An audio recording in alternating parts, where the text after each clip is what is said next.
दुनिया चले ना श्री राम के बिना, राम जी चले ना हनुमान के बिना। मित्रों, ये बात सत्य है कि श्री राम से ही रामायण बनी है, पर यह भी मानना पड़ेगा कि हनुमान जी के बिना रामायण अधूरी है। हनुमान जी के बिना रामायण की कल्पना करना भी मुश्किल है।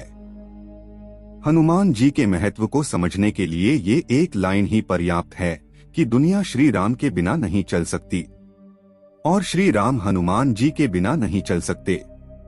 रामायण में भगवान श्री राम ने हनुमान को भरत के समान प्रिय बताया है। भगवान श्री राम ने स्वयं ही कहा है कि जो हनुमान जी की पूजा करेगा वो वास्तव में मेरी ही पूजा कर रहा होगा। इस बात का अर्थ निकलता है कि राम जी स्वयं हनुमान में बसते हैं। भक्त श्रेष्ठ हनुमान जी जयंती पर आज हम जानेंगे वो 11 बातें जो हमें हनुमान जी से सीखने को मिलती है।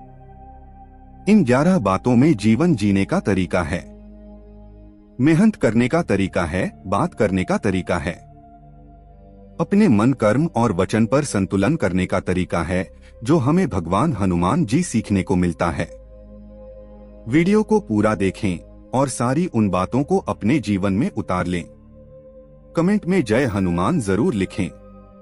मित्रों, वैसे तो हनुमान के गुणों को इन छोटे छोटे शब्दों से हम पूरी तरह नहीं समझ सकते, फिर भी हम कोशिश करेंगे कि वो बातें समझें। अगर ये 11 बातें कुछ हद तक भी हम अपनी जिंदगी में जोड़ लें तो फिर हमारे लिए कोई भी लक्ष्य मुश्किल नहीं है।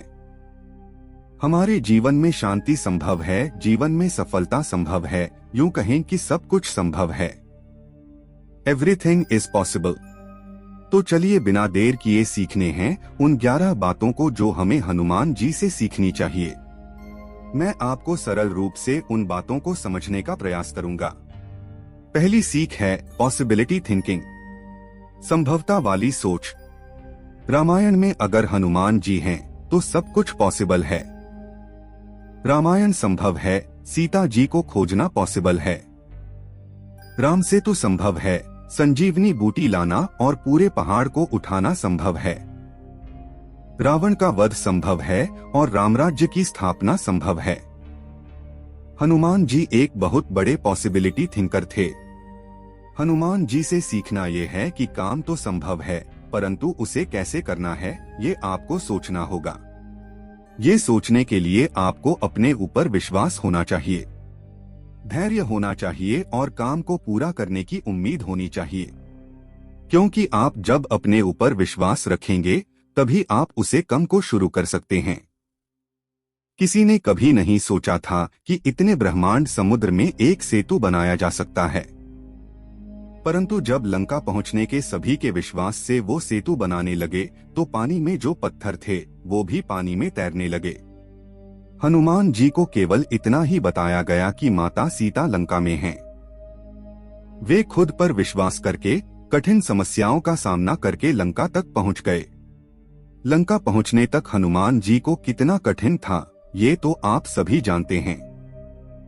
विश्वास के बाद जरूरी है प्रयास।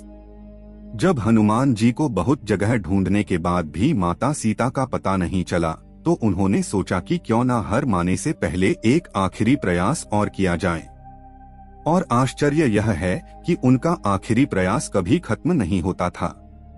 इसी आखिरी प्रयास को करते हुए उन्हें अशोक वाटिका में माता सीता मिल गई। हनुमान जी के इस गुण से यह सीख मिलती है कि कोई भी प्रयास आखिरी नहीं होता।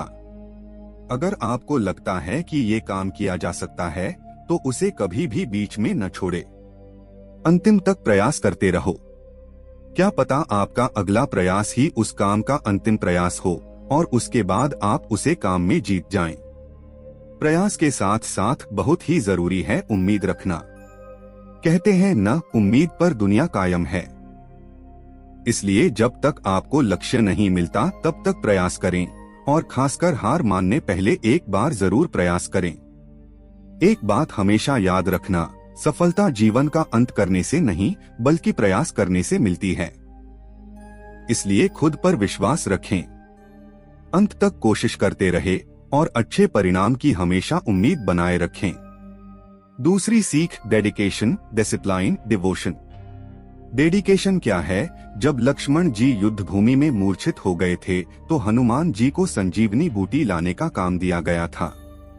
वो वहां चले तो गए, लेकिन संजीवनी बूटी पहचानते नहीं थे, तो वो पूरा का पूरा पहाड़ उठाकर ले आए। सामने समस्या थी, लेकिन समाधान उन्होंने अपने डेडिकेशन से ढूंढ लिया।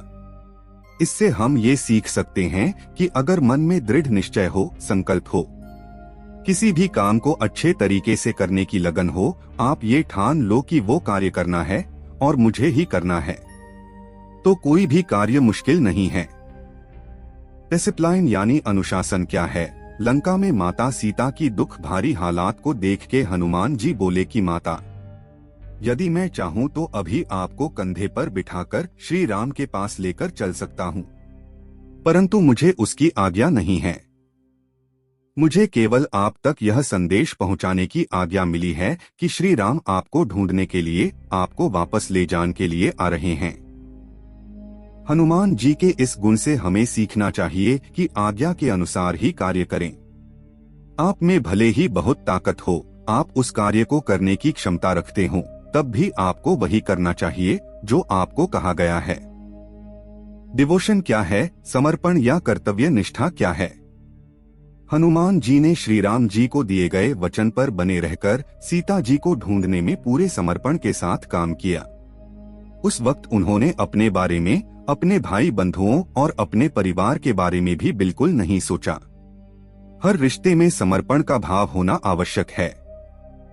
वो मेरे लिए यह करेगा तो मैं उसके लिए ऐसा कर दूंगा, ऐसी सोच के साथ किसी के साथ भी काम मत करो। जितना आपसे हो सकता है उतना पूरी निष्ठा से ही करो।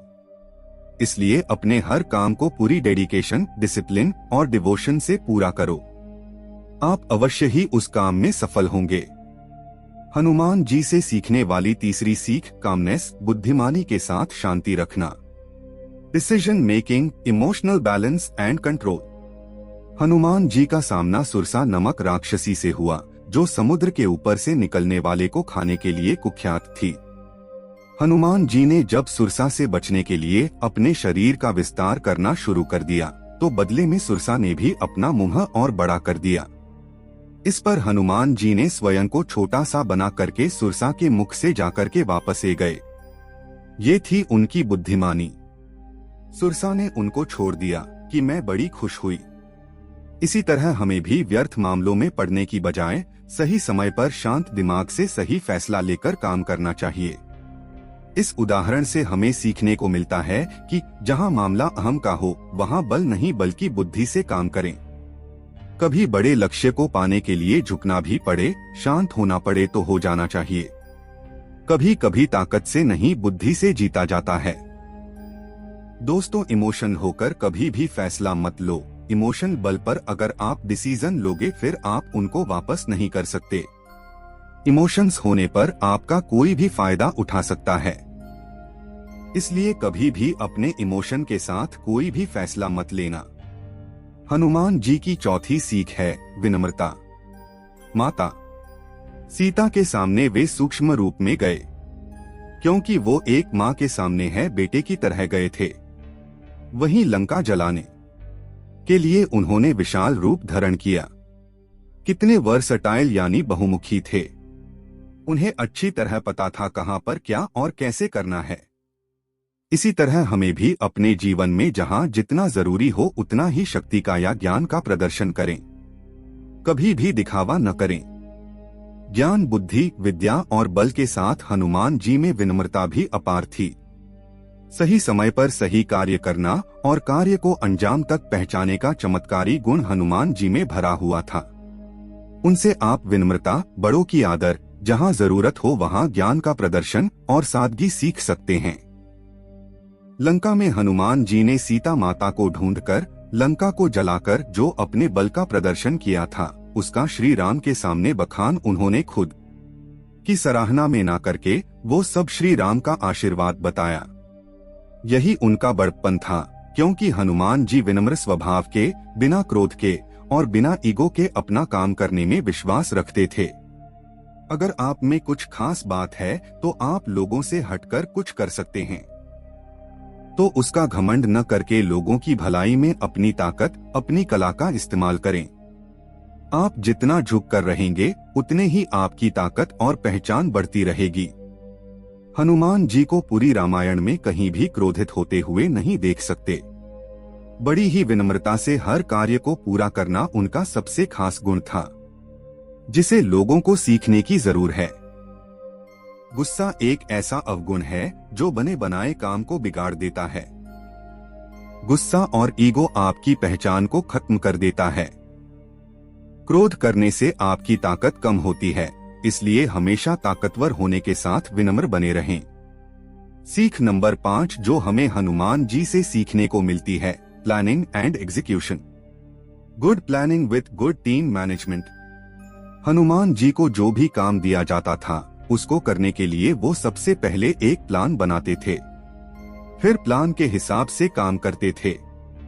जब हनुमान जी को श्री राम ने माता सीता के पास अंगूठी लेकर के भेजा तो केवल यह कहा था कि सीता से कहना कि राम जल्द ही आपको लेने लंका आएंगे। परंतु स्थिति को देखते हुए हनुमान जी ने अपने इन सभी कार्यों को अंजाम देने के लिए उन्होंने सबसे पहले एक योजना बनाई। जब सीता माता को ढूंढने के लिए समुद्र पार किए तो अपनी चालाकी से सुरसा को और ताकत लंकिनी को हराया। फिर रावण जैसे लोगों के बीच विभीषण जैसा एक सज्जन राम भक्त भी ढूंढा। माता सीता से मिलकर प्रभु श्री राम द्वारा दी गई अंगूठी उन्हें सौंपा, जिसे सीता माता बहुत खुश हुई। परंतु माँ सीता को संदेह था कि कैसे इतनी बड़ी सेना का सामना करेगी वानरों की सेना। तब हनुमान जी ने अपना विराट रूप दिखाया। अशोक वाटिका में रावण के सबसे छोटे पुत्र अक्षय कुमार